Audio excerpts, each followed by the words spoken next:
आता काही उदाहरणं मी ठेवणार आहे की पाण्यात पाहणे. पाण्यात पाहणे म्हणजेच काय? पाण्यात डोक्यावरून पाहणे का? डोकावणे असं करून आणि पाण्यात पाहणे? तर तसं नाही. तर याचा वाक्प्रचारी अर्थ असा म्हणता येईल आपल्याला की द्वेष करणे. द्वेष करणे.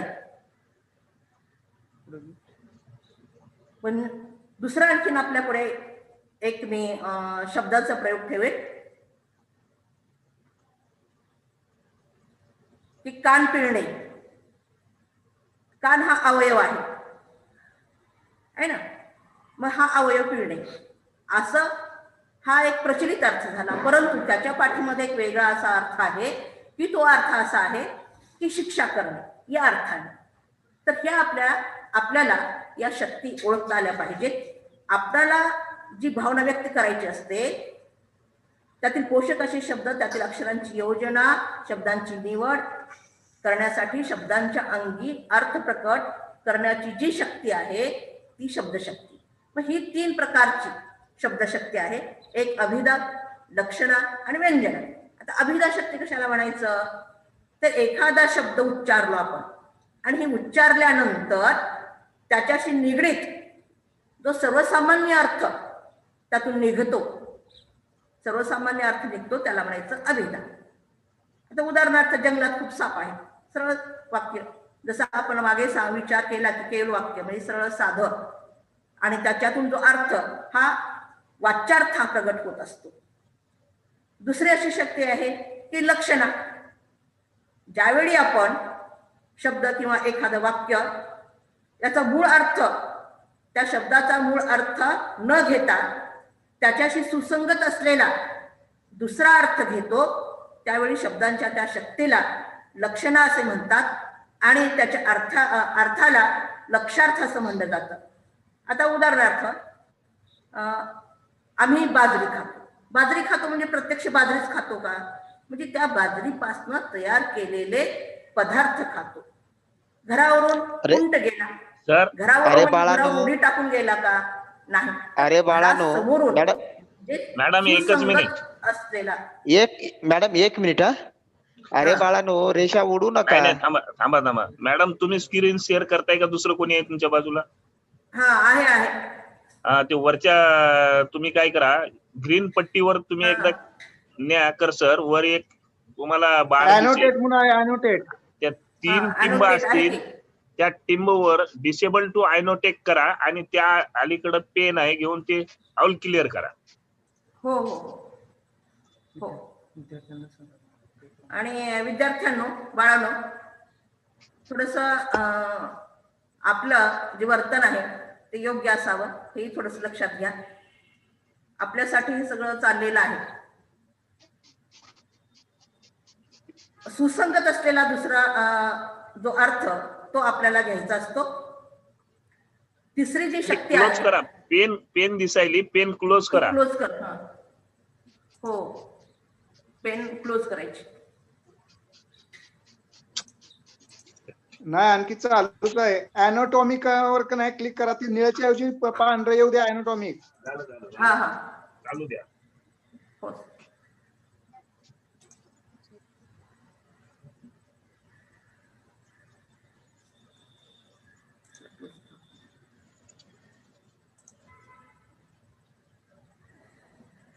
तिसरी जी शक्ती आहे ती आहे व्यंजना शक्ती. ज्यावेळी शब्दांच्या मूळ अर्थाला बाधा न आणता दुसरा अर्थ व्यक्त करतो तेव्हा त्या शब्दांच्या शक्तीला व्यंजना असं म्हणलं जातं. की समाजात वावरणारे असले साप ठेचून काढले पाहिजे. बघा इथं जो अर्थ काय अभिप्रेत आहे आपल्याला, की खल प्रवृत्तीचे दुष्ट लोक हे ठेचून काढले पाहिजे या अर्थाने असा आहे. म्हणजे व्यंगार्थ, त्या व्यंजना शक्तीच्या त्या शब्दाच्या अर्थाला व्यंगार्थ असं म्हणलं जातं. हे आपण लक्षात घेऊया. आपल्या समोर आता मी एक पॅरेग्राफ देणार आहे. तो विद्यार्थी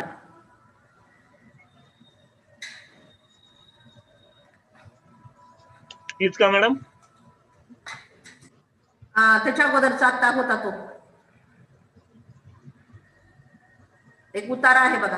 हो उतारा. आला. हा उतारा. हा आलं सर. हा एक आपल्या समोर एक उतारा ठेवलेला आहे. तो खरं तर मुलांकडनं वाचायचा होता, परंतु मुलं दुसऱ्याच कामामध्ये अतिशय व्यस्त असल्यामुळं मीच वाचते आता. एक मिनिट. Hello madam. हा शुभम हँड राईज करे बाळा.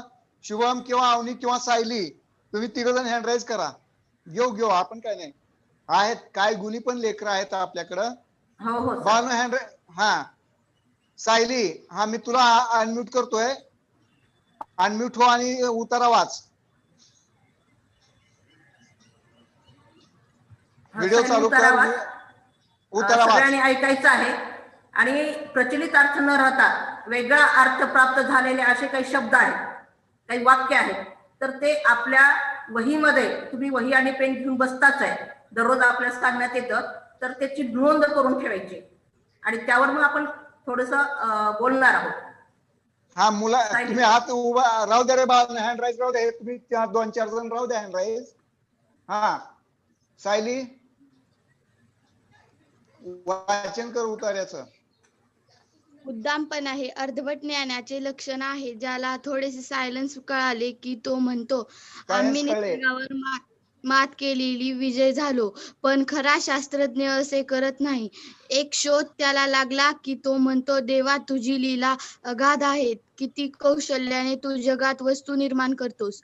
जितके जितके मी शोधतो तितके तितके माझे अज्ञानच प्रकट होते. परमेश्वरा तू दिलेला हा मेंदू किती रे चांगला, असे म्हणून तो परमेश्वरापुढे नम्र होतो. सायलेन्सने आज आमचा अहंकार कमी केला. हे विश्व केवढे आहे, त्यात आपण रजकणापेक्षा फारसे मोठे नाही, हे विज्ञानाने आम्हास शिकवले. विज्ञानाचे सत्य दर्शन करून आमच्या अहंकाराचा धुव्वा उडवला.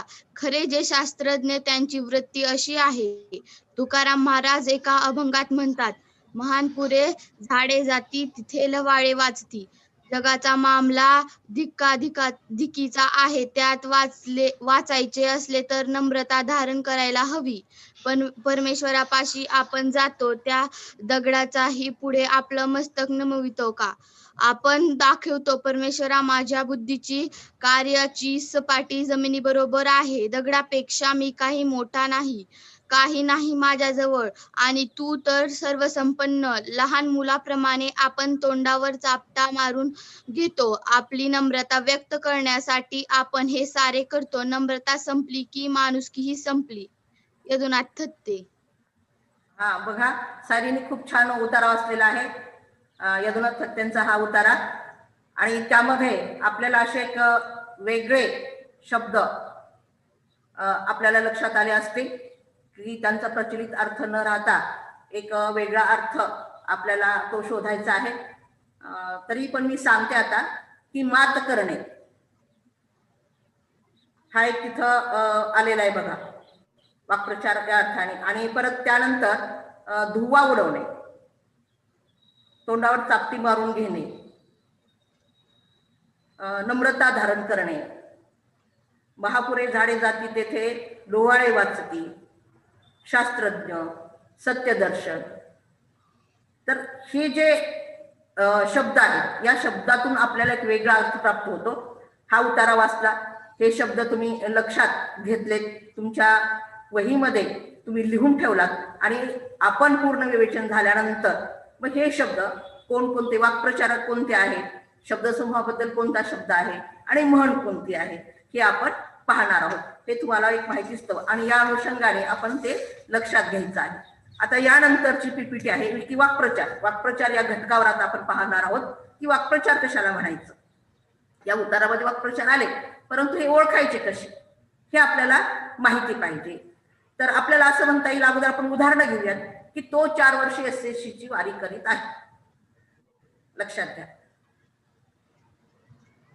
वारी करणे हा शब्द कसा आला की एखादा वारकरी, जसं आपण आपल्या समूहामध्ये सुद्धा माऊली माऊली म्हणतो पहा, ही वारकरी संप्रदायातलं मुख्य, त्याला गाभा जो म्हणतो तो माऊली आहे. एकमेकाला समानता, समान दर्जा एकमेकांना देत असतो. माऊली म्हणजे लहान असो मोठा असतो, तिथं कोणताच भेदभाव नाही हा शब्द दर्शवत असतो. आणि मग तो पंढरपूरला जाऊन येत असतो वारकरी, महिन्याची वारी करत असेल, वर्षाची वारी करत असेल, म्हणजे जाऊन येणे आणि त्यातून जाणे आणि येणे परत, या अर्थाने वापरला जातो की नेमाने जाऊन येणे. परंतु इथं मात्र काय अर्थ आला त्याचा, की वारी करत आहे म्हणजेच तो सतत नापास होत आहे, हा एक वेगळा अर्थ आहे, लक्षात घ्या. आज घरात साखर औषधाला देखील नाही म्हणजे काय, की औषध घेतले आणि तोंड कडू पडले, औषध हे कडूच असतं, त्याचे परिणाम चांगले जरी असले तरी, आणि त्यामुळं खायला बिलकुल साखर नाही असा त्याचा अर्थ होतो का? असा होत नसून की आत्यंतिक अभाव, एखाद्या गोष्टीचा आत्यंतिक अभाव याच्यासाठी आपण औषध साखर औषधाला सुद्धा नाही असं म्हणतो. अलीकडे आपली गाठ पडणे हा कपिल षष्ठीचा योग. कपिल षष्ठीचा योग काही संदर्भ आपल्याला माहिती असणं शब्दांची खूप गरजेचं आहे, शेवटी मी ते घेणारच आहे.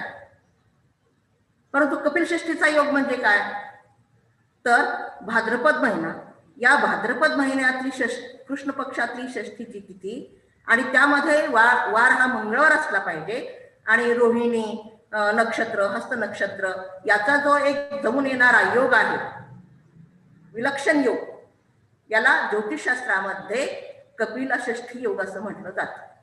आणि मग हा योग 60 वर्षानंतर येतो, हा खूप दुर्मिळ आहे, म्हणून फारच दुर्मिळ अपूर्व घटना असा अर्थ, की एकमेकाला आपली गाठ नाही पडली तर आपण म्हणतो काय बाबा एकदम अचानक गाठ पडल्यानंतर म्हणतो काय आज कपिल षष्ठीचा योग आहे, म्हणजे अतिशय दुर्मिळ हा योग घडून आलेला आहे असं आपण म्हणतो.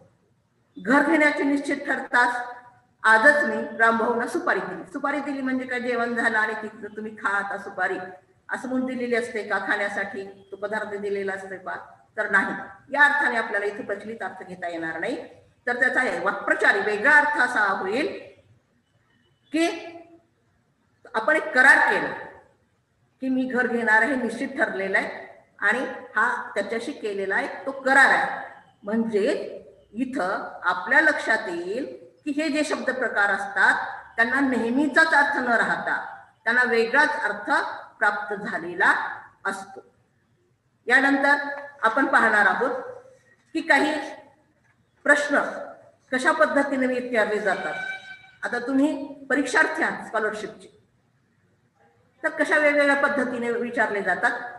सर पुढची पीपीटी घ्यावी लागेल आपल्याला, की शब्दशः होणाऱ्या अर्थापेक्षा पुढची पीपीटी सर कसं रे सर, भिन्न व विशिष्ट अर्थाने रूढ होऊन बसलेल्या शब्दसमूहाला वाक्प्रचार आपण म्हणत असो, आणि यालाच दुसरं नाव सुद्धा आहे की वाक्य संप्रदाय असं सुद्धा म्हणलं जातं. आता अर्धचंद्र मिळणे म्हणजे काय, हकालपट्टी होणे. मग त्याचा वाक्यात उपयोग कशा पद्धतीने करायचा, की गैरवर्तनामुळे उत्तम खेळाडूंना सुद्धा संघातून अर्धचंद्र मिळतो. बघा, म्हणजे हकालपट्टी केली जाते. ज्यावेळेस आपल्याकडे प्रश्न येतो की खालील वाक्प्रचाराचा वाक्यात उपयोग करा, आपण अर्थ लिहायचा असतो आणि वाक्यामध्ये तो वाक्प्रचार घ्यायचा असतो. खूप विद्यार्थी मात्र चुकतात की गैरवर्तनामुळे उत्तम खेळाडूंना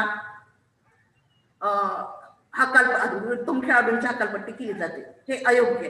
तर योग्य आपल्याला तिथं वाक्प्रचारच घ्यावा लागेल. अर्थ हा लक्षात घेतला पाहिजे आणि त्या अर्थ लक्षात घेतल्यानुसार तिथं वाक्प्रचार लिखित स्वरूपात लिहिला पाहिजे. हे विद्यार्थ्यांनी लक्ष ठेवणं अतिशय गरजेचं आहे.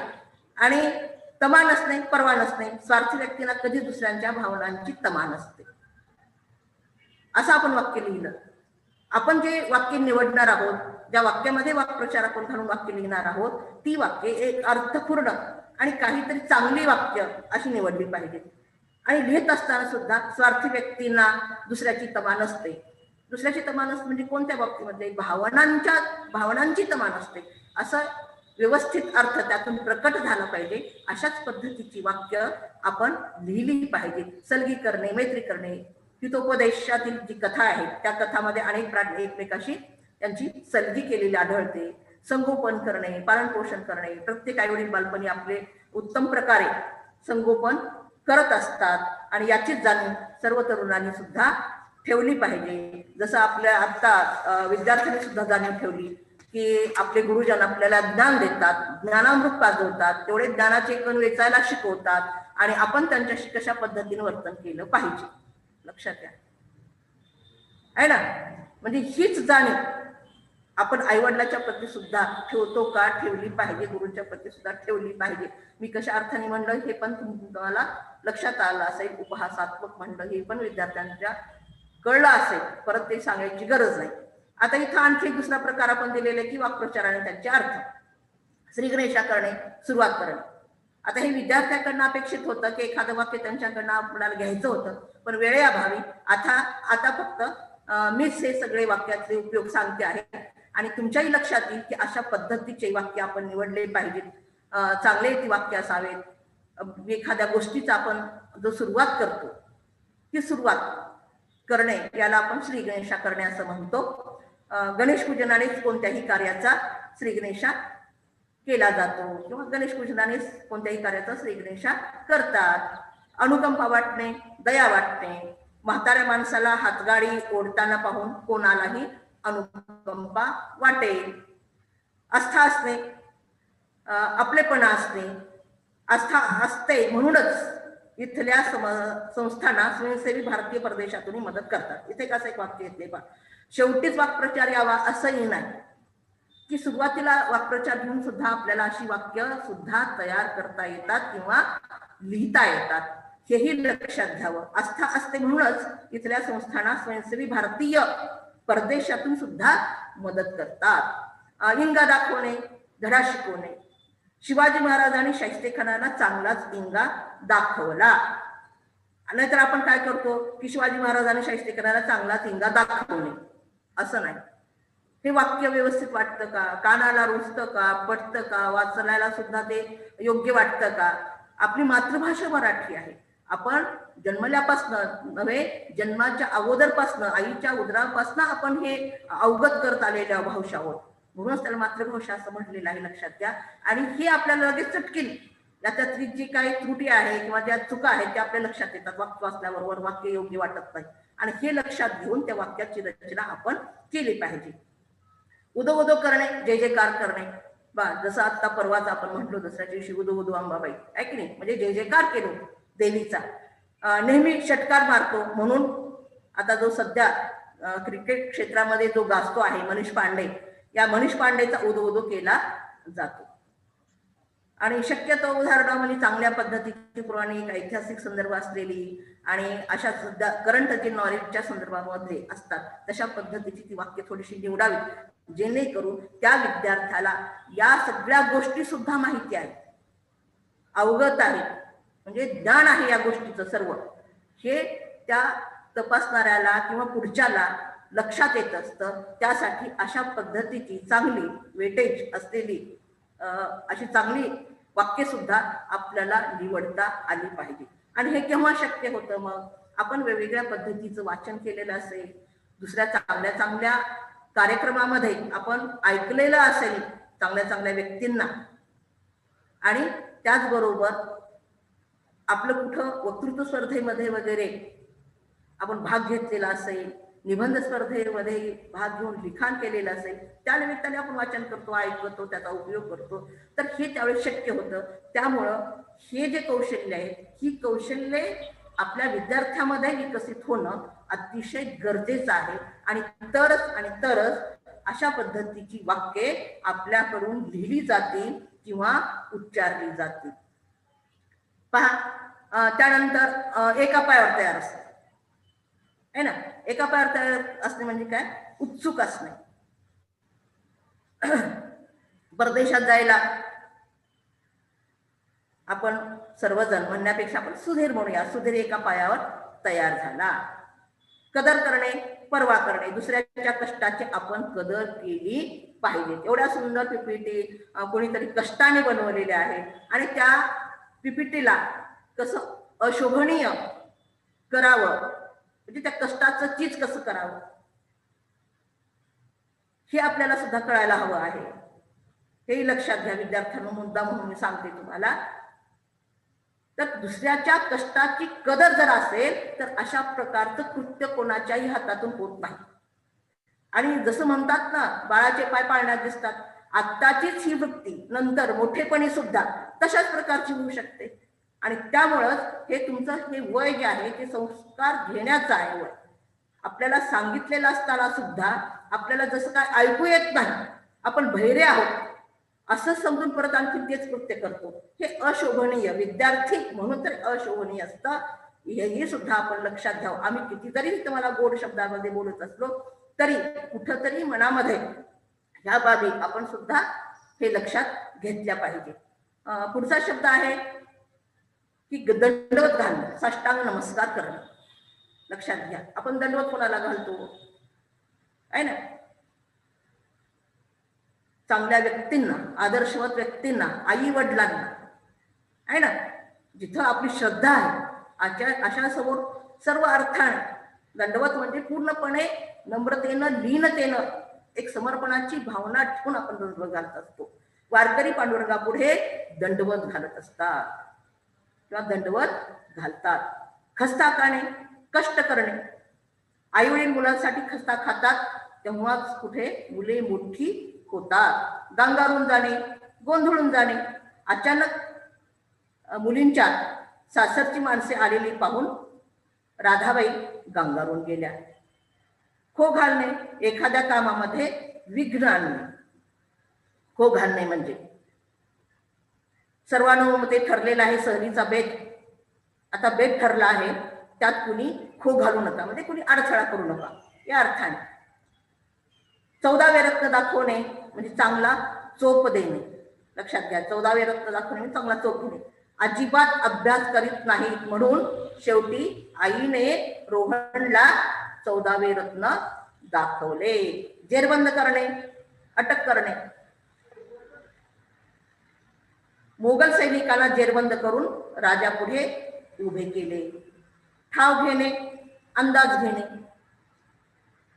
मुलांच्या मनात काय चाललेले आहे याचा ठाव घेतल्याशिवाय बोलून काही उपयोग नाही. आता सुद्धा आम्हाला तुमच्या मनातला ठाव घ्यावा लागेल. तुमच्या वर्तनापाठीमागे काय आहे उद्देश, हे पण आम्हाला आता कुठंतरी अंतर्मुख होऊन विचार करावा लागेल. डोळे दिपणे, भव्य स्वरूप पाहून चकित होणे. कोणार्कचे जे मंदिर आहे ते मंदिर पाहून पर्यटक जे असतात त्या पर्यटकांचे डोळे दिपले. प्रस्थ वाढवणे, महत्व वाढवणे. सध्या समाजामध्ये योगासनाचे प्रस्थ वाढलेले आहे. कोरोना काळामध्ये आपण जास्तीत जास्त सर्वजण योगासनाकडे विशेषत्वाने लक्ष देत आहोत, म्हणजे प्रस्थ वाढलेलं आहे. पुढचा असा एक प्रश्न तुम्हाला असू शकतो की दिलेले जे वाक्य आहेत त्या वाक्यामध्ये वाक्प्रचार शोधायचे. सर कुठली पीपीटी? कस्तुरे सर, पुढची पीपीटी. वाक्प्रचार शोधायचे आपल्याला. वाक्य दिलेले असतात बघा. पहिलं वाक्य असं आहे की शिवरायांनी कल्याणच्या सुभेदाराच्या सुनेची सन्मानपूर्वक बोळवण केली. बघा, मग इथं काय आहे? सुभेदाराची सून वाक्प्रचार होऊ शकतो का? नाही. तर बोळवण केली म्हणजे बोळवण करणे म्हणजे पाठवणी करणे. तर बोळवण करणे हा वाक्प्रचार आपल्याला शोधून काढला आपण. कोणत्याही गोष्टीचा भाऊ केला की काम रेंगाळतं. आता तिथं बोळवण केली हे क्रियापदाला लागून आलेलं आहे. क्रियापद केली याला जोडून बोळवण आलेलं आहे म्हणून काय इथं कामे रेंगाळतात हे वाक्प्रचार होऊ शकतो का? दुसरा अर्थ यातून निघू शकतो का? तर नाही. बाऊ करणे हा इथं वापरण्यात आलेला वाक्प्रचार आहे बघा. म्हणजे क्षुल्लक गोष्टीला जादा महत्व देणे, त्याला बाऊ करणे. तिसरं वाक्य संध्याकाळी पर्वचा म्हणण्याची पद्धत आता पूर्णतः लोप पावलेली आहे. नवीन मुला आपल्या या विद्यार्थ्यांना सुद्धा माहिती नसेल की पर्वचा कशाला म्हणायचं. पूर्वी काय होतं की सायंकाळ झालं की देवापुढे एक दीप लावला जायचा. सर्व घरातली मंडळी आणि छोटी वगैरे मुलं सगळे एकत्र यायची, देवाला नमस्कार करायची, प्रार्थना म्हणली जायची विश्वकल्याणांची. आणि पर्वचा म्हणजे जे आपले पाढे असतात ते पाढे सुद्धा म्हणले जायचे. ते मात्र आता लोप पावत चाललेलं आहे. नाही, लोप पावणे म्हणजे नाहीसे होणे. कुणाच्याही आवाजाला लता मंगेशकरांची कुणाच्याही आवाजाला लता मंगेशकरांच्या आवाजाची सर येणार नाही. सर येणार नाही, बरोबर येणार नाही. भरपूर अनेक गायक गायिका वगैरे आपण पाहतोय, त्यांचं ऐकतोय, परंतु लता मंगेशकरचा आवाज म्हणजे लता मंगेशकरचा आवाजच. लक्षात घ्या. ते आता मी तिकडे ह्याच्यामध्ये झाला नाहीये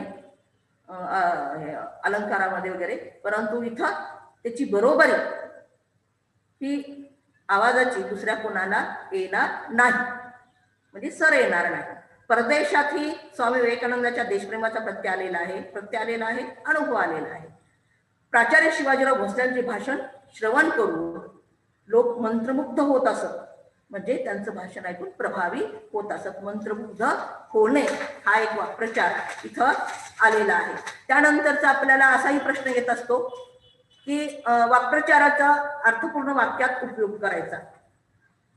सुरुवातीला वाक्प्रचार असे दिलेले असतात आणि खाली अर्थानं लिहिलेलं असतं. तर ते अर्थ लक्षात घेऊन त्या अर्थाला कोणतं वाक्प्रचार सुटेबल योग्य असेल हे आपण शोधायचं आणि परत ती वाक्ये परत लिहायची. बघा, इथं मनाची तयारी करणे, गुंगी येणे, जिव्हाळ लागणे, जळफळाट होणे, पाईक होणे, हिंग लावून विचारणे, यादवी माजणे अशा पद्धतीचे वाक्प्रचार दिलेले आहेत. आणि खाली मात्र याला अनुषंगून असे एक वाक्य दिलेले आहे. तर कोणतं वाक्प्रचार कुठं कोणत्या वाक्याला चपखलपणे बसतो हे आपल्याला शोधायचं आहे. पहिलं वाक्य असं आहे की कौरव पांडवामध्ये आपापसात कलह होऊ लागला आणि म्हणून महाभारत घडलं. बघा, इथं महाभारत घडलं, कलह होऊ लागला. मग कलह होऊ लागला, इथं काय कोणतं हे करायला लागेल, आपल्याला वाक्प्रचार घ्यावा लागेल. तर यादवी माजणे हा वाक्प्रचार इथं लागू पडतो. यादवी माजणे म्हणजे कलह होणे. मग आपल्याला वाक्य असं करावं लागेल की कौरव पांडवात यादवी माजली म्हणून महाभारत घडले. दुसरं वाक्य आहे, त्रास झाला तरी चालेल पण आजपासून अभ्यासासाठी जागरण करायचे असा मी मनात निश्चय केला. मनात निश्चय करणे म्हणजे मनाची तयारी करणे.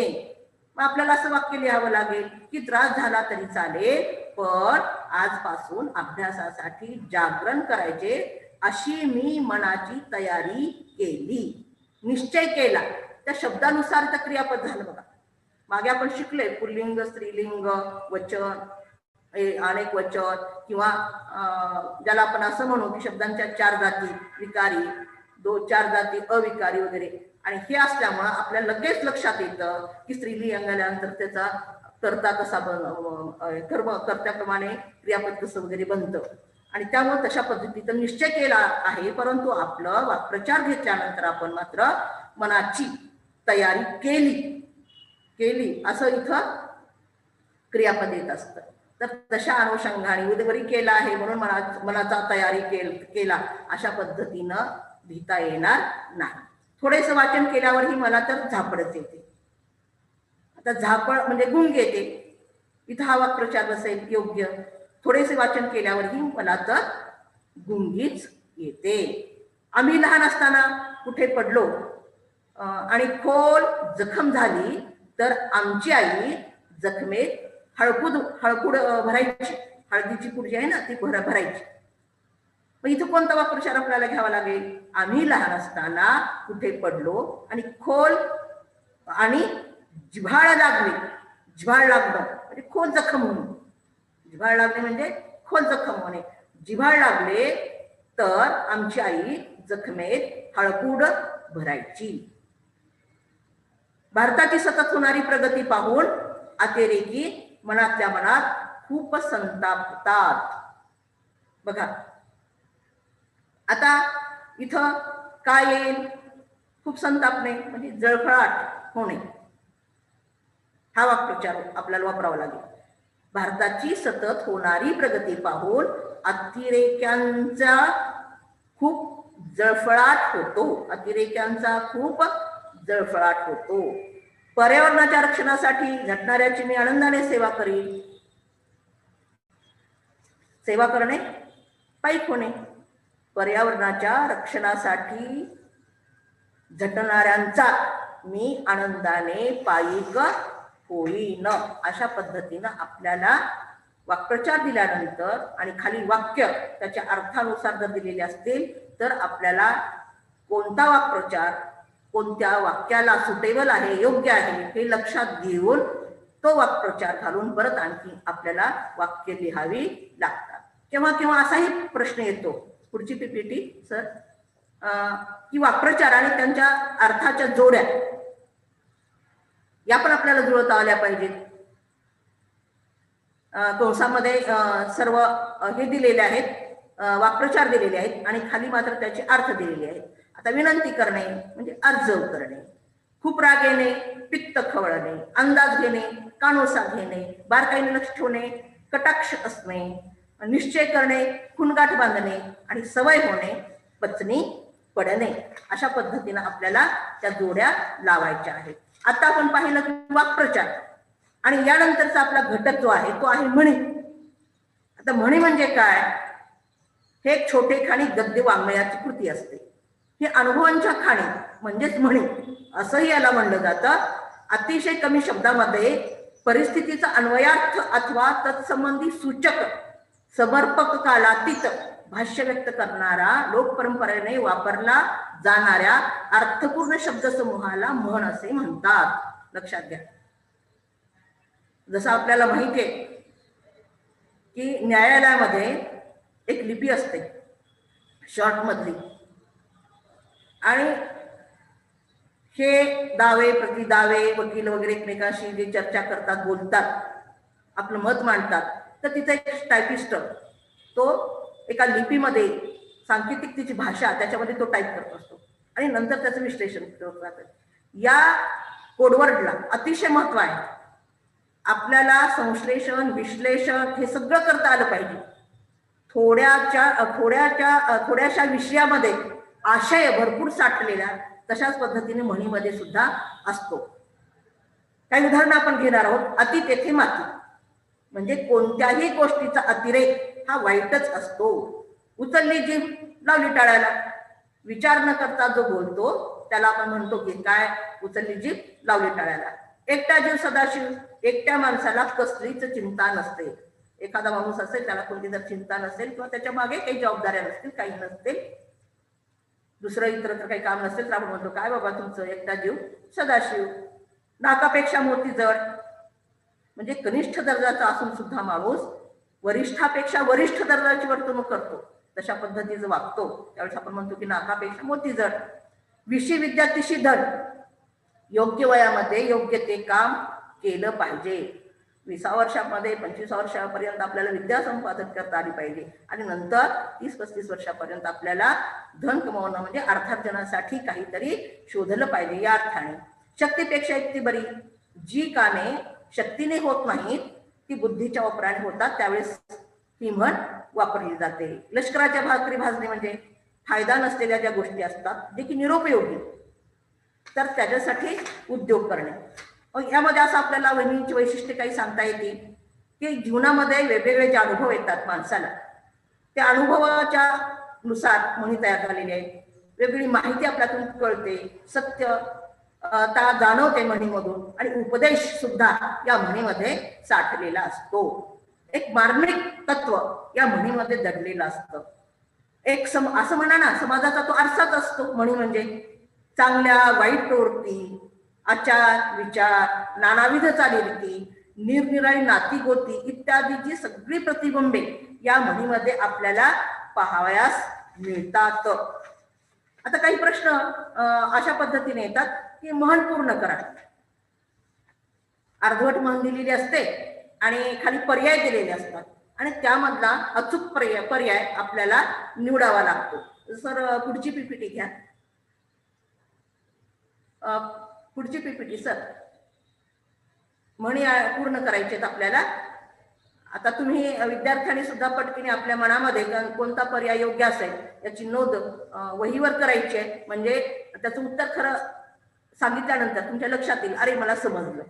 बघा, स्वयं अध्ययन करणं हे खूप गरजेचं आहे. आता आपल्याला आपल्यामधलं ज्ञान कसं वाढवलं पाहिजे, त्याच्यासाठी कशा पद्धतीनं आपण ज्ञानार्जन स्वतःहून स्वयं अध्ययन केलं पाहिजे, हेच आपण आता इथून हे करत आहोत या माध्यमातून. हेही तुम्ही लक्षात घ्या. थोरा घरते श्वान, खाली 4 पर्याय दिलेले आहेत. त्याला राजा गरिमान, त्याचे सुपा एवढे कान, त्याचे मोठे स्थान, त्याला सर्व देती मान, असे 4. हे पर्याय जे असतात ना थोडस गुगली देणारे, म्हणजे जवळपास सारखे असणारेच वाटतात. लक्षात घ्या. एरवी म्हण आपण वाचल्याबरोबर किंवा सहज पाठांतर असेल तर आपण सहज म्हणून जातो, परंतु अशा पद्धतीनं खाली पर्याय दिले ना मग आपण विचार करत असतो, अरे कोणता पर्याय येईल असं म्हणून. तर तुम्ही, मला वाटतं या वेळेमध्ये तुम्ही तुमच्या पर्याय लक्षात आला असेल विद्यार्थ्यांनो. तर ते योग्य आहे का पहा, मी सांगते याचं उत्तर की थोरा घरते श्वान, त्याला सर्व देती मान. लगेच आपलं बरोबर आहे की चूक आहे ते लक्षात घ्या स्वतःहून. दुसरं पहा, अगोदर रिकामी जागा दिलेली आहे आणि अर्ध पुढची म्हण आपल्याला पूर्ण करायची. जसं आपण कथेमध्ये वगैरे पाहिलं की कथा आपल्याला असा प्रश्न येतो, कृती येते की अर्धवट कथा सुरुवातीची दिली जाते, शेवट करायचा असतो, किंवा शेवट दिलेला असतो, सुरुवात करायची असते. तशाच पद्धतीने म्हणी सुद्धा कधी सुरुवातीची अर्धी म्हण दिली जाते आणि पुढची म्हण आपल्याला शोधायची असते, किंवा कधी सुरुवातीची अर्धी म्हण दिली जात नाही आणि पुढची म्हण दिली जाते, तर ती पूर्ण करायची असते आपल्याला. रिकामी जागा आहे अगोदर. आणि लाथा गोड, मग देखण्या गाईच्या लाथा गोड, का तांबड्या गाईच्या लाथा गोड, का दुभत्या गाईच्या लाथा गोड, का काळ्या गाईच्या लाथा गोड. तर इथं आपल्याला म्हणावं लागेल की दुभत्या गाईच्या लाथा गोड. लक्षात घ्या, इथं फक्त देखणी, तांबडी, काळी असली, त्या कोणती जरी गाई असली, तांबडी गाय असली का दूध देते का, काळी गाय असली दूध देते, ती दुभती असली पाहिजे, हे लक्षात घ्या. हे महत्वाचं आहे. म्हणजे दुभती म्हणजे दूध देणारी, मग ती काळी असो, तांबडी असो, पांढरी असो, ना देखणी असो, ना कशी असो, पण ती दूध देणारी असली पाहिजे, हे महत्वाचं आहे. म्हणून दुभत्या गाईच्या लाथा गोड. लाज नाही म्हणा, कोणी काही म्हणा, पळती दणाना, उडेटणाना वर म्हणा. लाज नाही म्हणा, कोणी काही म्हणा. कोणी काही जरी म्हणलं, किती जरी आपल्याला समजावून सांगितलं, काही जरी झालं, तर आपण मात्र त्याच्याकडे दुर्लक्ष करून आपल्याला जसं करायचंय तसंच आपण करतो. त्यावेळेस म्हणलं जातं की लाज नाही म्हणा, कोणी काही म्हणा. सुरुवातीला रिकामी जागा दिली आणि पदरात धोंडे, घरात कोंडे, शेतात खोंडे, मनात मांडे, कापसात बोंडे. मनात मांडे हे योग्य पर्याय आहे. मनात मांडे, पदरात धोंडे. सुरुवातीला रिकामी जागा आहे. पण कुत्र्यावर, पैसे नको कुत्र्यावर, गेट उघडू कुत्र्यावर, भीक नको कुत्रे पण कुत्र्यावर, आधी धर पण कुत्र्यावर. इथं काही भीक नको पण कुत्र्यावर. आणि शेवटचा आहे बोलाचीच कडी, बोलाचा भात. म्हणजे एखादी व्यक्ती नुसतंच बोलून सारत असेल आणि काम मात्र करत नसेल, कृती ही महत्वाची असते. सगळ्यात महत्वाची कृती. नुसतं जर बोलणारा असेल तर बोलण्यापुरतं, ऐकण्यापुरतं ठीक वाटतं, परंतु प्रत्यक्षात कृती जर त्याची नसेल तर मात्र बोलाचाच कडी आणि बोलाचाच भात. कृती ही माणसाला मोठी बनवत असते, लक्षात घ्या. तर कृती ही असणं खूप गरजेचं आहे. बोलाचीच कडी, बोलाचाच भात असं सुद्धा म्हणलं जातं. त्यानंतर पुढची पीपीटी आहे. सर पुढची पीपीटी घ्या. म्हणी व त्याचे अर्थ. इथं म्हणी दिलेले आहेत कंसामध्ये, खाली त्याचे अर्थ दिलेले आहेत. तर कोणत्या अर्थाला कोणती म्हण लागू पडते हे आपल्याला पाहायचं आहे. चांगल्या गोष्टीचा नेहमी संकल्प करावा, म्हणजे काशीस नित्य वदावे, काशीस जावे आणि नित्य वदावे. एकामुळे दुसरी गोष्ट घडते. वारा आला, पाऊस गेला. धन हे क्षणभंगूर असते, क्षण चित्त वित्त. जो वेळेवर हजर असतो त्याचा फायदा होतो. हजीर तो वजीर. आणि स्वार्थापोटी विद्वत्ता गेली, याच्यासाठी कोणता राहिला मग? स्वार्थी आले आणि शास्त्री गेले. अशा पद्धतीचे वेगवेगळ्या पद्धतीने आपल्याला असे प्रश्न येत असतात. बघा, आपण मागे पाहिलं की कालातीत म्हणी असतात, समाजाचा आरसा वगैरे आहे. तर आता आपण पाहतो ह्या म्हणी ज्या आहेत त्या पूर्वीच्या म्हणी, आणि याच्या अनुषंगानेच आज जी परिस्थिती चाललेली आहे किंवा आपल्याला जे दिसत आहे समाजामध्ये, त्यानुसार काही म्हणी आहेत. ती म्हणी आपल्याला मी सांगणार आहे. बघा, त्याला आपण अफलातून म्हणी असं म्हणूयात. अफलातून म्हणी. नाजूक मान, बुडत्याला काडीचा आधार ही म्हण ऐकली. मग आपल्याला असं म्हणता येईल का इथं की नाजूक मानेला मोबाईलचा आधार?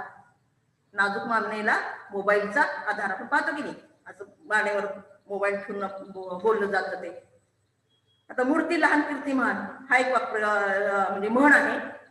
जागा लहान फर्निचर महान. लोकसंख्या इतकी वाढायला लागली मुंबई पुण्यासारख्या ठिकाणी वगैरे तुम्ही आपण गेलो तर आपल्या लक्षात येईल की घर छोटस असतं परंतु त्यामध्ये फर्निचर एवढं मोठं असतं. जागा लहान फर्निचर महान. उचलली जीभ लावली टाळाला याला अनुरूप आता अलीकडची म्हण आपल्याला अशी करता येईल की उचलला मोबाईल लावला कानाला. तेलही गेले तुपही गेले हाती राहिले धुपाटणे. ह्या म्हण लक्षात घेऊन आपल्याला अशी एक म्हण तयार करता येईल. वय गेले बघा, सध्या आपण पाहतो बेकारी वाढली आपण असं सतत म्हणत राहतो आहे ना. डिग्र्या एवढ्या मोठ्या डिग्र्या घेतल्या परंतु कुठं नोकरी लागत नाही. मग त्या ठिकाणी आपल्याला हे बसवता येईल का? एक प्रयत्न आपण करूयात की वय गेले पैसेही गेले हाती राहिले दाखले. दाखले म्हणजे सर्टिफिकेट. घरोघरी मातीच्या चुली घरोघरी मॉडर्न पोरी. नाकापेक्षा मोती जड नाकापेक्षा चष्मा जड. आपण पाहतोय पूर्वीच्या लोकांना आणखीन सुद्धा 70-80 वय झाले तरी सुद्धा चष्मा नाही. परंतु आता मात्र 4-5 वर्षाच्या मुलाला सुद्धा चष्मा लागलेला दिसतो आपल्याला. त्याची कारण वगैरे आपल्याला नंतर त्याचा आपला विचार करायचा नाही. परंतु असंही म्हणता येईल की नाकापेक्षा चष्मा जड. दुरून डोंगर साजरे दुरून पाहुणे साजरे. या करोनाच्या काळामध्ये तर हे अतिशय लागू पडणार आहे बघा. दुरून पाहुणे साजरे आहे ना. थेंबे थेंबे तळे साचे थेंबे थेंबे लोकसंख्या वाढे. खरं तर थेंबे थेंबे वाढत नाही भरमसाठ वाढती आहे. परंतु इथं आपण जसं घेतलेलं आहे रात्र थोडी सोंगे फार रात्र थोडी डास फार. नाव मोठे लक्षण खोटे. नेता छोटा कट आउट मोठा. आज आपण पाहतो चौका चौकामध्ये कसे मोठमोठे कटआउट.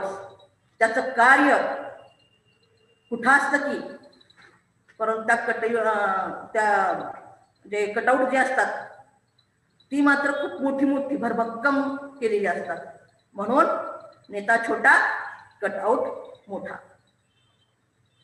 दैव देते कर्म नेते बघा अशी एक आपल्याकडे म्हण आहे. आपल्याला असं म्हणता येईल की दैव देते आयकर नेते इन्कम टॅक्स आहे ना. हे दरवर्षी जर हे करावा लागतो भरावा लागतो त्याला ही आपल्याला म्हण वापरता येईल.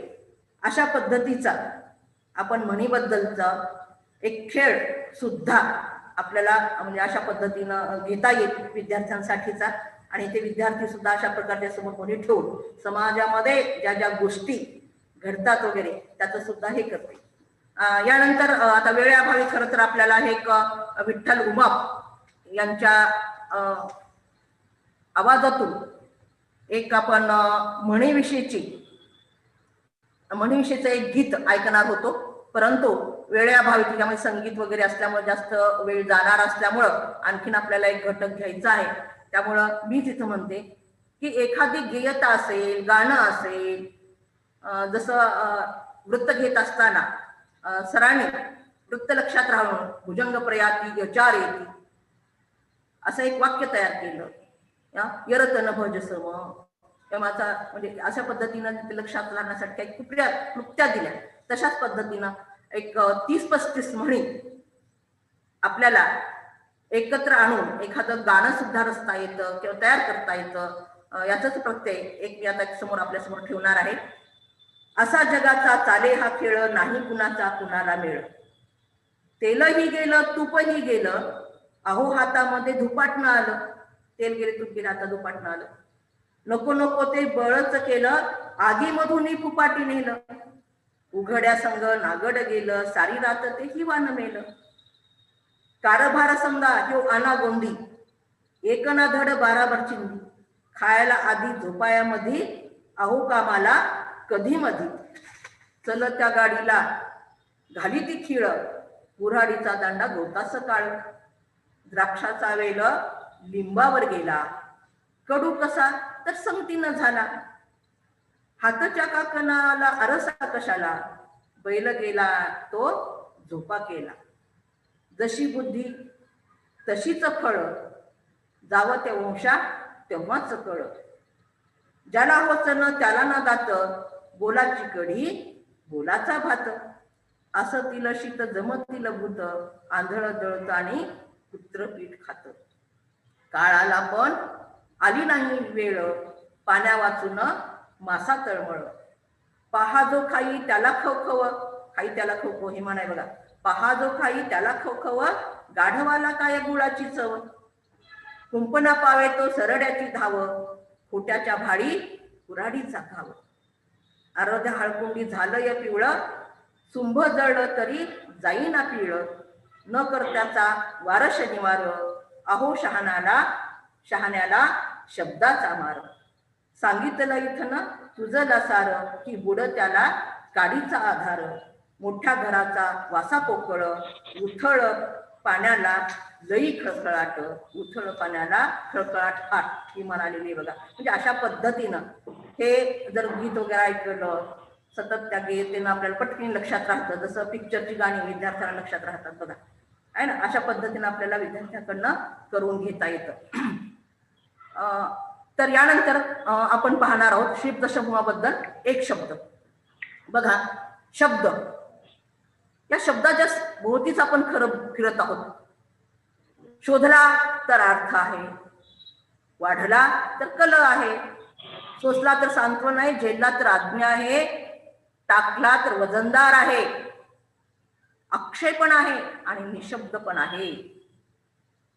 खर तर शब्दाने म्हणेही मोडली जातात. खर तर शब्द हे जादूगार असतात आणि या शब्दानेच माणसे सुद्धा जोडली जातात. असे हे शब्द आणि या शब्दांना एकत्र आलेले म्हणजे त्यांना समूह केलेला, असे जे शब्द एकत्र आपण केले, समूह केला, त्या शब्दाबद्दल एक शब्द आपण वापरतो. शब्द समूहाबद्दल एक शब्द. पसरवलेली खोटी बातमी त्याला आपण म्हणतो अफवा. ज्याला मरण नाही असा अमर. समाजाची सेवा करणारा करतो तर त्याला आपण काय म्हणतो समाजसेवक. अर्थ न समजता केलेले पाठांतर पोपटपंची. काय पोपटासारखं बोलतो म्हणजे काय अर्थ हे लक्षात न घेता बोलणे, या अर्थाने आपण म्हणतो की पोपटपंची. पिकांच्या रक्षणासाठी केलेली उंच जागा माचा. फुकट पाणी मिळण्याची केलेली सोय.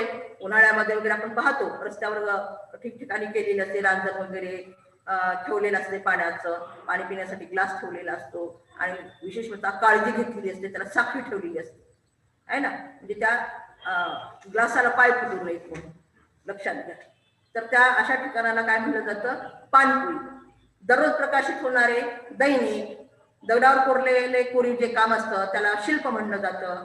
3 रस्ते एकत्र येतात, ती जागा म्हणजे तिठा. जसं आता मी चौकामध्ये म्हणले म्हणजे 4 रस्ते एकत्र असणारी जागा असते तर त्याला चौक म्हणला जातो. दुसऱ्याच्या मनातील जाणणारा त्याला मनकवडा म्हणलं जातं. म्हणजे अशा पद्धतीचे हे शब्द समूहाबद्दल जे शब्द, याचे काही उदाहरण इथे घेतलेले खूप असे शब्द आहेत.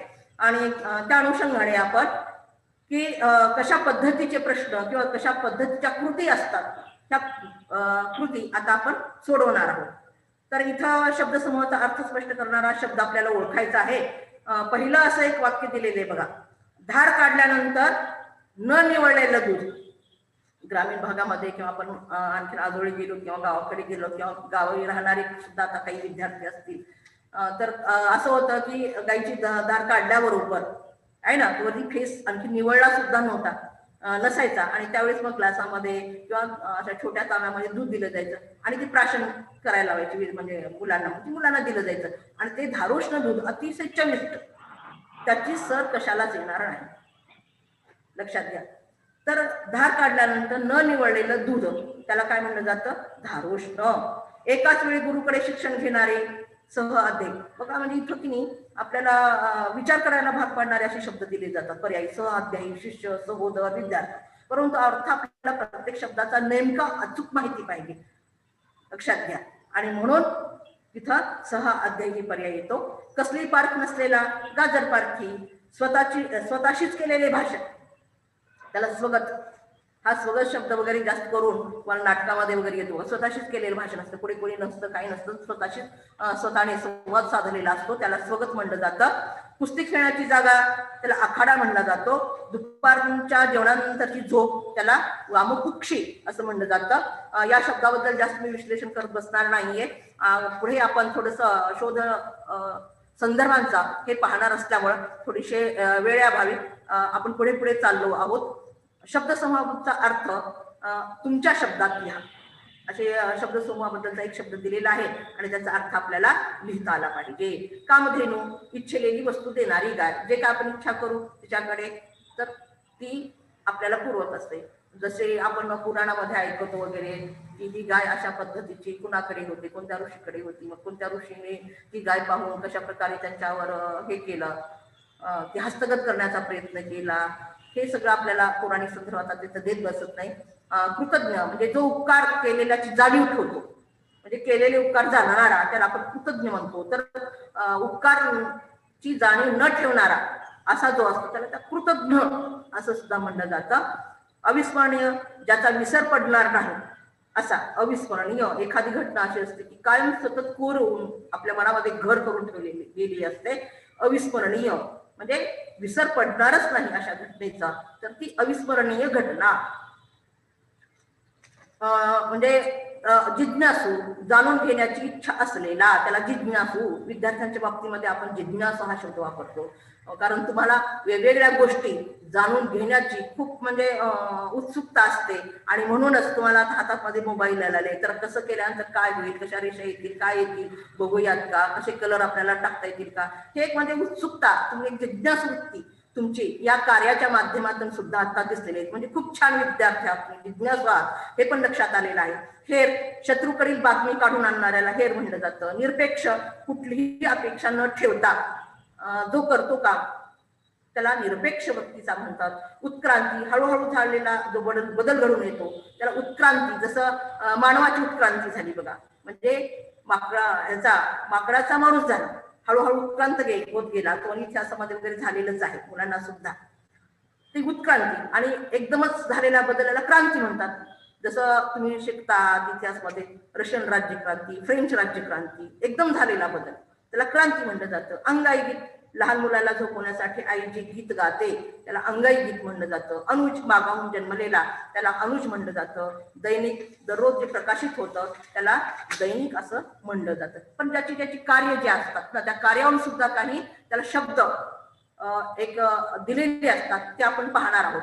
बघा, गारुडी. आता गारुडी कोणाला म्हणतात की सापांचे खेळ करून दाखवणारा जो असतो ना त्याला गारुडी म्हणतात. नंदी बैलाला घेऊन येणाऱ्याला त्याला नंदीवाला म्हणतात. अस्वल आणि माकडांचे खेळ करणारा त्याला डोंबारी म्हणतात. आणि जाळे लावून पशु पक्ष्यांना पकडणारा जो असतो त्याला फासेपारधी म्हणतात. आणि अस्वलाचा खेळ करणारा जो असतो त्याला दरवेशी म्हणतात. आणि त्याचबरोबर वानरमारे हा एक शब्द आपल्याकडे थोडासा हा कमी परिचयाचा वाटतो, परंतु असा एक हा शब्द आहे की वानरांच्या भाषेत त्यांच्याशी संवाद साधायचा आणि त्यांना युक्तीनं पकडायचं त्याला वानर मारे असं म्हणलं जातं. आता यानंतर आपण पाहणार आहोत की शोध संदर्भाचा, म्हणजे हे जे शब्द आपल्या भाषेमध्ये आले त्याच्या पाठीमध्ये काय काय संदर्भ आहे हे आपल्याला माहिती पाहिजे. आपण पाठ काय लागलो, आम्ही अध्यापक लोक किंवा आम्ही गुरुजन लोक, तर त्यावेळेस अशा पद्धतीचे आता जसं उतारा आपण दिलेला आहे त्या उतार्यामध्ये आपल्याला वाक्प्रचार, म्हणी आणि शब्दसमूहाबद्दलचा एक शब्द त्याचे नोट तुम्ही करून ठेवलेला आहात. त्याच्यावर नंतर शेवटी मी सांगणार आहे म्हणजे तुमच्या लक्षात येईल की आपलं योग्य आपण निवडलेले जे शब्द आहेत ते अचूक आहेत का नाही. मग काही ते उदाहरणादाखल आपण आता सुतोवाच्य हा सुतोवाच करणे हा जो वाक्प्रचार आहे तो कशा पद्धतीनं आपल्या भाषेमध्ये रूढ झाला, कशा पद्धतीनं आला, का बरं हे वापरला जातो, याच्या पाठीमागचा जो संदर्भ आहे तो संदर्भ आपण पाहणार आहोत.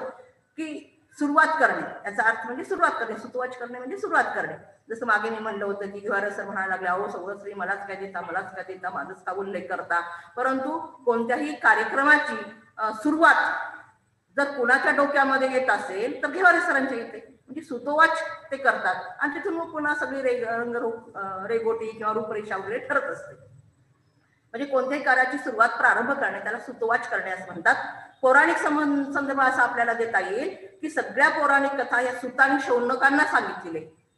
सूत सांगे शौनकासी आहे ना, अशा पद्धतीचे एक पुराण कथामध्ये येतं.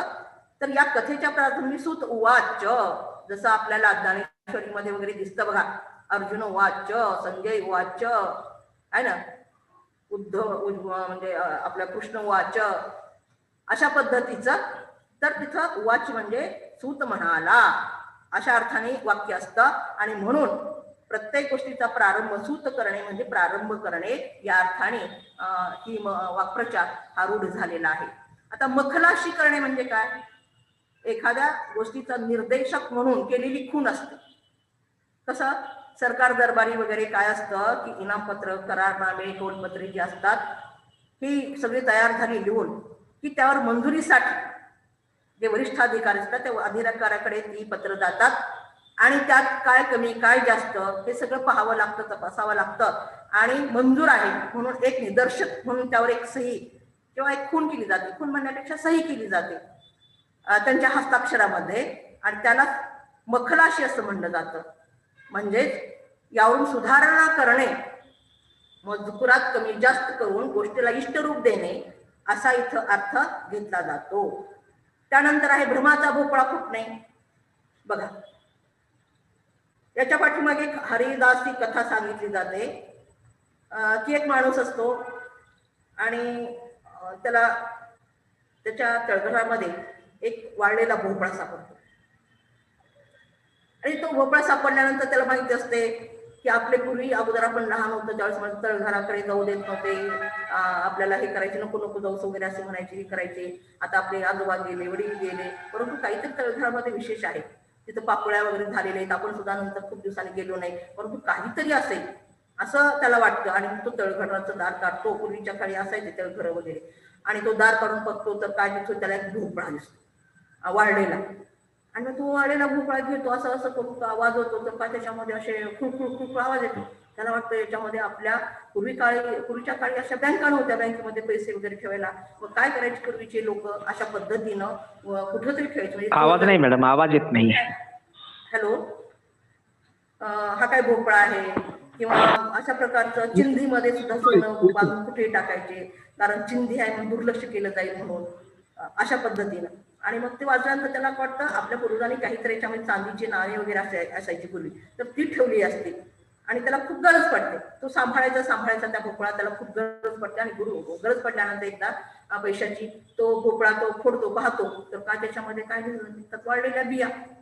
म्हणजे की आपल्याला असं लक्षात येईल की आपणास मोठा लाभ होईल हा एक भ्रम आहे. आणि तो एकाएकी दूर जर झाला तर त्याला म्हणतात भ्रमाचा भोपळा फुटते. आता परत आणखीन आपण एक पाहणार आहोत की पुराणातली वांगी पुराणात, असा एक शब्द प्रयोग येतो. मग आता पुराणातली वांगी पुराणात म्हणजे काय?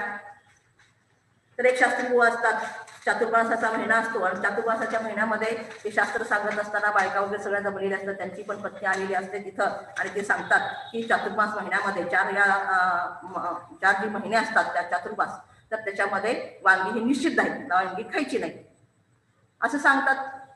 त्या पुराणिक बुवांच्या बायकोने हे ऐकलेलं असतं आणि घरामध्ये पुराणिक बुवा वांगी आणलेले असतात, परंतु ती वांगीची भाजीच करत नाही आणि केली तर त्याच्या ताटात वाढत नाही.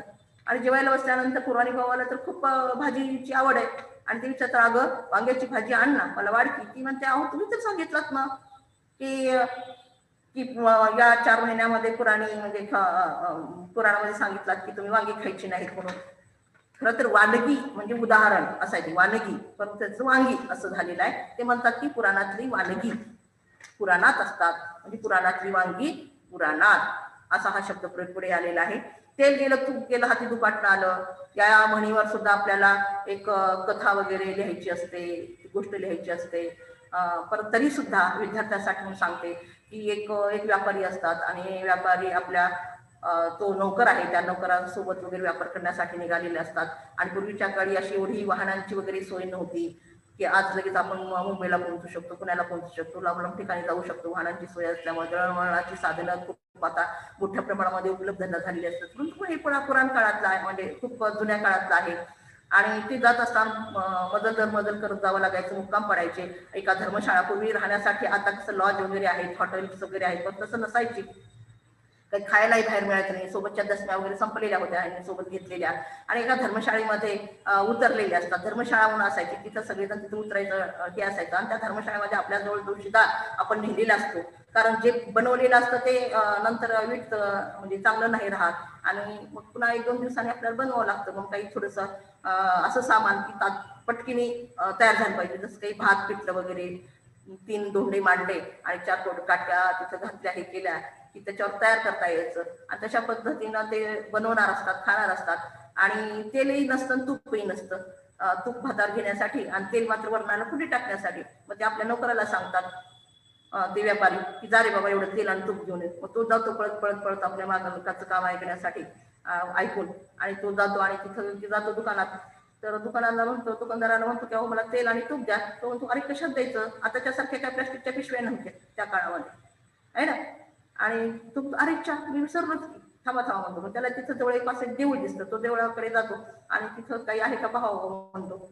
तर तिथं गेल्यानंतर एक धुपाटणं म्हणजे ऊद घालण्यासाठीच असतं. वरच्या बाजूला एक खोल असतं, खालच्या बाजूला एक खवला असतं, मध्ये असं दांडा असतो, तशा पद्धतीचं. आणि तो घेतो, अरे बरं झालं म्हणतो, घेतो आणि जातो आणि म्हणतो द्या की. तो तेल देतो तो दुकानदार. तो असं तेल घेतो आणि आतमध्ये गेला तो असा एक ज्याला उंबरठा म्हणतात, उंबरठ्याच्या खाली हा असतो, उंबरठ्याच्या वरी तो असतो. आणि त्यांना तो तूप आणण्यासाठी म्हणून तिकडे वळतो तो दुकानदार. तर यांनी लगेच आता तूप घ्यायचं म्हणून ही बाजू त्या दुपटण्याची उलटी करतो, दुसरी बाजू धरतो आणि मग तिथं तो तूप देतो. मग येतो तसाच आपल्या मालकाकडे आणि आल्यानंतर म्हणतो, हा मालक म्हणतात आणलास का? हो आणलो. हे काय म्हणतो, हे तूप आहे. बरं ठीक आहे म्हणजे तूप आणलास आणि तेल कुठं आहे? तेल कुठं? हे काय इकडं आहे. मग असं उलट करतो आणि ती तूपही सांडतं आणि तेलही गेलं, तूपही गेलं. हे पुढे आपल्याला एक शब्दप्रयोग पुढे येतो. म्हणजे 2 फायद्याच्या गोष्टी असल्या आणि आपल्या मूर्खपणामुळे दोन्ही गोष्टी गेल्या म्हणजे माणूस हा कोराच राहतो. यातून हे सूचित करायचं आहे. त्यानंतर आहे बघा, केळीवर नारळी आणि घर चंद्रमोळी.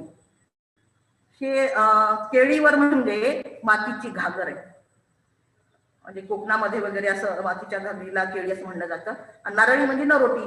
मग जिथं चंद्रमोळी घर म्हणजे असं घर की जिथून चंद्रांची किरणं त्या घरामधून दिसतात. लक्षात आलं ना? म्हणजे ज्या घरामध्ये मातीची घागर वरी नरवंटी जर ठेवलेली असेल आणि त्या घराच्या ह्याच्यातूनच जर चंद्र दिसत असेल, किरण दिसत असतील, म्हणजे चंद्रमोळी घर. म्हणजे दारिद्र्य, अत्यंत दारिद्र्याचा अवस्था, त्याला चंद्रमोळी असं म्हणलं जातं. आता दुसरे काही 1-2-3 आपण घेऊयात उदाहरण की चरपट पंजरी. लक्षात घ्या, चरपट पंजरी. आता हा चरपट पंजरी हा शब्द म्हणजे हे कसा आला, रूढ कसा झाला, हे आता आपण पाहणार आहोत.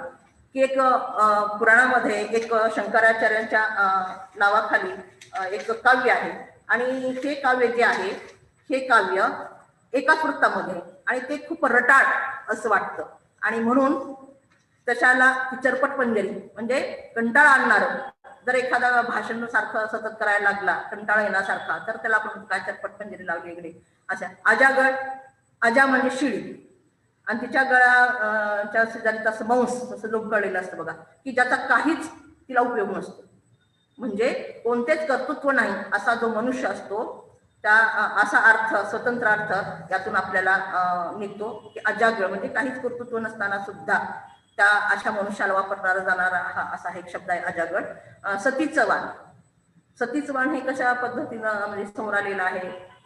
वाण व्रत असं आपण म्हणतो किंवा सतीचं वाण आम्ही स्वीकारलेलं असं जे म्हणलं जातं की राजा राममोहन राय यांनी सतीची चालीची आपल्याकडे अमानुष्याची प्रथा होती, रूढी होती, परंपरा ज्याला म्हणतो, ही होती, ही नष्ट केली कायद्यांच्या माध्यमातून. आणि आपल्या भारतीयांना एक आहे की सरळ आपल्याला सांगून समजत नाही, तर त्याच्यासाठी कायदा किंवा काही नियम वगैरे केलं, त्याचा धाक दडपण जर आणलं तरच मग ते आपल्याला आपण ते स्वीकारतो. आणि मग तशा पद्धतीचा कायदा आला आणि मग सतीची ही चाल बंद झाली. तर पूर्वीच्या काळी असं होतं की जर पती वारला तर त्याच्या शवासोबत, तर ते प्रेतासोबत त्याची पत्नी पण त्या चितेवर जिवंतपणे जाळली जायची किंवा तिला तशा पद्धतीने प्रवृत्त केलं जायचं. तर ती जात असताना, चितेकडे जात असताना तिच्या हातामध्ये हळद, कुंकू, सुपारी, वरी काही अक्षता वगैरे असे टाकलेले असतात आणि ते वाण हातामध्ये घेऊनच तशा ह्याच्यामध्ये तिला त्या चितेवर जावं लागायचं. की हातामध्ये वाण, त्याला वाण म्हणलं जायचं, ते हातामध्ये वाण न घेता ती एखाद्या वेळेस आपला निर्णय बदलू शकायची. परंतु एकदा ती हातामध्ये ती वाण घेतल्यानंतर मात्र तिला त्या चितेवर जाणं अपरिहार्य असायचं. म्हणून या अर्थाने तिला ते प्रवेश करावाच लागायचा, त्याच्याशिवाय गत्यंतर नसायची. म्हणून अंगी घेतलेलं एखादं काम पुन्हा सोडायचं नाही, या अर्थाने हे सतीचं वाण हा शब्दप्रयोग आपल्या या मराठी भाषेमध्ये रूढ झालेला आहे. हा त्याचा संदर्भ आहे. बघा आता वेळ होत आलेली आहे. मागे जे आपण एक पॅरेग्राफ घेतला होता त्या पॅरेग्राफ मध्ये विद्यार्थ्यांना तुमची वही वगैरे काढा, थोडस त्यावर आपण त्यातले जे वाक्प्रचार आहे, म्हण आहे वगैरे त्याविषयी आपण थोडस बोलणार आहोत किंवा सांगणार आहोत. तर तुम्हाला बघा म्हणजे ते लक्षात येतं का, ते लक्षात यावं म्हणून मी आता थोडस इथं सांगते आहे की या पॅरेग्राफ मध्ये बघा शास्त्रीय सत्य जाणणारा असा एक शब्दसमूह म्हणून त्याला शास्त्रज्ञ असं म्हणता येईल. सत्याचे दर्शन घडवणे ज्यातून कळतं ते सत्य दर्शन हा शब्दसमूहाबद्दल शब्द असेल. वाक्प्रचार मात करणे हा एक आपल्याला घेता येईल. परत त्याचबरोबर धुवा उडवणे हा एक वाक्प्रचार त्यामध्ये आपल्याला आढळला असेल. नम्रता धारण करणे हा एक वाक्प्रचार त्यामध्ये आढळला असेल. आणि महापुरे झाडे जाती तेथे लोवाळे वाचती हे तर हे एक आपल्याला एक म्हण या अर्थाने आपल्याला ती तशा पद्धतीनं घेता येईल.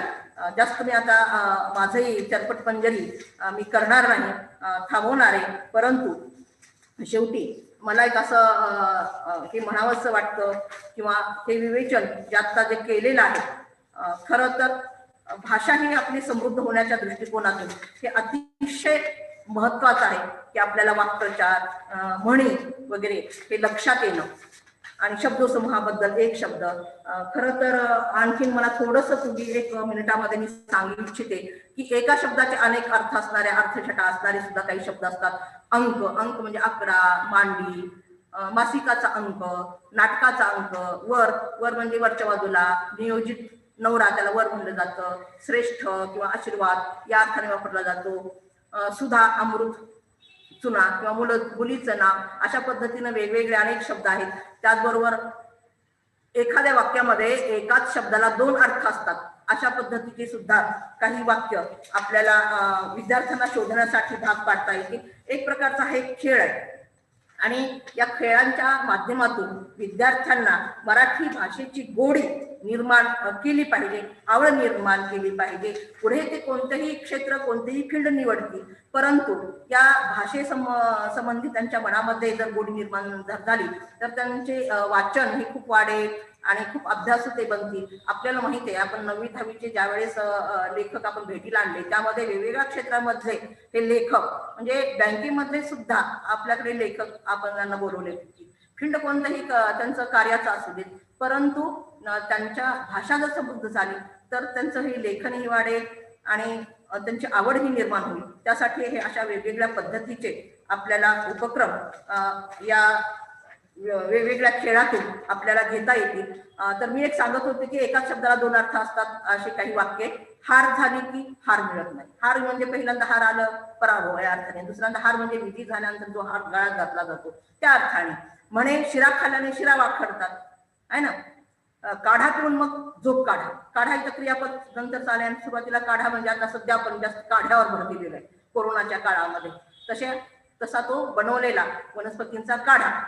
वर पक्षाची खोली वर आहे. वर म्हणजे इथं नवरदेव या अर्थाने वर, आणि वर आहे म्हणजे दिशा आपण दाखवतो या अर्थाने. अशा पद्धतीचे अनेक वाक्य शोधता येतील आपल्याला वेगवेगळे वाचन करत असताना. अशा पद्धतीचा खेळ विद्यार्थ्यांना देता येईल. बघा एक आणखी मला सांगायचं आहे की ही सगळी माहिती आपल्याला वेगवेगळ्या, आपलं तर व्याकरण आपल्याला माहितीच आहे किंवा आपण अभ्यासासाठी किंवा गुणांसाठी आपण अभ्यास करतो, परंतु आपल्याला जर उत्सुकता जास्त असेल, शोध संदर्भांचा जर घ्यायचा असेल आणि आनंद मनाला घ्यायचा असेल, मनाला जर आनंद घ्यायचा असेल तर वेगवेगळी काही पुस्तकं आहेत ती आपण मुद्दा म्हणून सांगू इच्छिते की नागो आपटे यांचं पुस्तक आहे की मराठी भाषेचे संप्रदाय आणि म्हणी म्हणून, हे आपण मिळून पाहू शकता, वाचू शकता. वि.वा. भिडे सरांचं एक पुस्तक आहे वाक्प्रचार आणि म्हणी मराठी भाषेचे, हे पण आपल्याला पाहता येते. आणि दुसरं आणखी असं आहे की आपल्याला मराठी भाषेमध्ये बघा संख्यात्मक असे काही शब्द येतात की 100 तोरो, षड्विकार, सध्या आपण असं म्हणलो की अष्टभुजा आहे ना, म्हणजे हे मग 8 भुजा कोणत्या, किंवा 64 कला कोणत्या, 32 लक्षणं कोणती, किंवा 11 नर्क असतात. 11 नर्क मग ते कोणते, माणसाला बघा घरामध्ये तुम्ही ऐकला असाल विद्यार्थ्यांनो की 36 गुण, म्हणजे लग्न जमवते वेळेस वगैरे मुलीचे मुलाचे वगैरे गुण किती जमले आहे ना, हे पाहिलं जातं. गुण नाही जुळलं असं पण आपण ऐकतो. तर आता अंधश्रद्धा असेल काही असेल तो भाग वेगळा, परंतु आपल्या कानावर हे अशी वाक्य येतात. मग ही 36 गुण म्हणजे काय आणि ते 36 गुण कोणती, बरं हे सगळी जर माहिती पाहिजे असेल तर एक स्टेशन मास्टर रेल्वेमध्ये, म्हणजे रेल्वेमध्ये स्टेशन मास्टर असून सुद्धा त्यांनी या अनुषंगाने संख्यासंख्येचं कोश म्हणून निर्माण केलेला आहे. यांचे जे पूर्वज होते ते शिवाजी महाराजांच्या काळामध्ये जनार्दन पंत हनुमंते आणि रघुनाथ पंत हनुमंते म्हणून होते, एक मुत्सद्दी गाजलेले. तर त्यांच्याच या घराण्यातले हे श्री हनुमंते संकेत कोश म्हणून त्यांनी एक तयार केलेला आहे. या कोशामध्ये जवळपास 10,000 पर्यंत संख्यांचे वेगवेगळे संदर्भ दिलेले आहेत. 10,000 पर्यंत संख्येचे वेगवेगळे संदर्भ दिलेले आहेत. हे एक मी एक्स्ट्रा थोडीशी माहिती सांगते जेणेकरून आपल्याला काय वाचावं, जसं नेमकं निवडून घ्यावं ज्ञान असं म्हटलं जातं, तर अचूक आपल्याला शोधता आला पाहिजे, आपल्याला माहिती पाहिजे, तरच आपण तिथपर्यंत पोहोचू शकू. एक उदाहरण दाखवून सांगते की 3.5 शहाणे आहे ना, एक ऐतिहासिक काय संदर्भ आहे त्याच्यामध्ये, तर सखाराम बापू बोकील हा बारभाईच्या कारस्थानातील एक मुत्सद्दी होते. देवाजीपंत घोरपडे नावाचे एक मुत्सद्दी की नागपूरकर भोसले यांच्या दरबारात येत होते. विठ्ठल सुंदर नावाचे एक मुत्सद्दी निजामाच्या दरबारचे एक होते. आणि हे 3 मुत्सद्दी 3 शहाणे आणि अर्धे शहाणे म्हणजे नाना फडणवीस अर्ध शहाणे का म्हणलं जायचं की त्यांना तलवार चालवता येत नव्हती, लेखणी चालवता येत होती पण त्यांना तलवार चालवता येत, म्हणजे अशा पद्धतीचे, आणि त्यामुळे ते 3.5 शहाणे असं म्हणलं जायचं.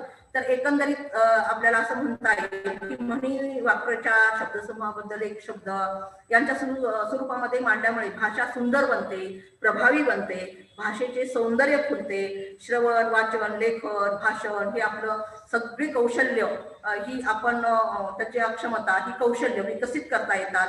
स्मरणशक्ती वाढते याच्यामुळे. आणि तर्क संगती, जसं गायकवाड सरांनी सांगितलं की कसा तर्क करायचा, काय हे करायचं, त्यांनी सांगितलं त्यांचं पाठ घेत असताना. तर तर्कसंगती सुद्धा वृद्धिंगत होते.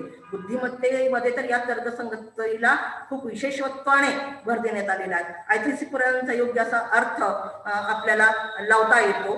अशा पद्धतीनं आपल्याला हे करायला येतं. शेवटी मला असं म्हणावंसं वाटतं की मी आता जे काही बडबड केली ते निरक्षीर न्यायाने, बघा इथे शब्दसमूह वापरला की निरक्षीर न्यायाने, म्हणजे हंस काय करतो की त्या तळ्यामधलं त्याला तहान लागल्यानंतर तो तळ्यातलं ती पाणी आहे ना त्याला टाळतो आणि कमळाच्या देठातलं ते दूध असतं ते दूध प्राशन करून आपली ती तृष्णा तहान ती भागवतो. त्याला निरक्षीर न्याय म्हणतात. म्हणजे दुधाचं दूध करणं, पाण्याचं पाणी करणं, किंवा सत्य असत्य याचा भेद आणि तशा प्रकारचं ओळखणं हे ते निरक्षीर न्याय असं म्हणलं जातं. संस्कृतमध्ये हा शब्द खूप मोठ्या प्रमाणामध्ये येतो.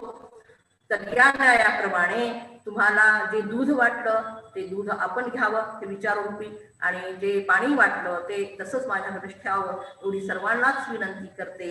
आणि विद्यार्थ्यांनो तुम्ही मात्र तुम्हाला जे काही आवडलं, काय आवडलं, तुमच्या प्रतिक्रियेच्या माध्यमातून आणखी काही भर टाकता येत असेल माझ्या गुरुजनांना, आमच्या सहकार्यांना किंवा मराठी भाषा प्रेम करणाऱ्यांना सुद्धा विनंती करते की त्यांनी आणखी काही भर टाकण्यात यावं. अतिशय धावपळीनं घेतलेलं आहे कारण वेळेचं बंधन आहे. सर्वजण शेवटी वेळ खूप महत्वाची आहे आणि जे काही भिन्नतेपुरते अधिकारी सर ते करून घ्यावे पुरते एवढीच विनवणी करते. आणि सर्वांचे मराठी अध्यापक संघ नांदेडचा असेल, महाराष्ट्राचा असेल, किंवा सर्व माझे गुरुजन जे आहेत त्यांच्याकडनं मी काही घेतच आहे. अशा गुरुवर्यांना परत एकदा वंदन, धन्यवाद.